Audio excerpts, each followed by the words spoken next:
This video will show you how to test a StarTrac generator brake assembly.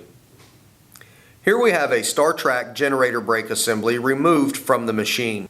If yours is not removed, just be careful of pinch points and rotating parts during testing. The brake generator has two functions. It generates AC power and it creates resistance. To test the generator function, you will need a multimeter set to AC volts. Touch the leads from your meter to the outside two posts on the connector of the generator. Here we are using jumper wires for clarity. If AC voltage is present and increases with more speed, the generator is good.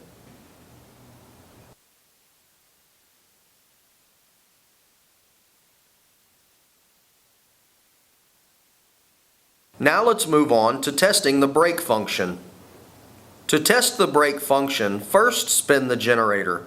Then, using a short jumper wire, short the outside two posts of the generator. The brake should slow to a stop once the jumper is in place faster than without the jumper connected. If your brake passed both these tests, the generator brake is good internally. Inspect the wiring harness to and from the brake assembly closely.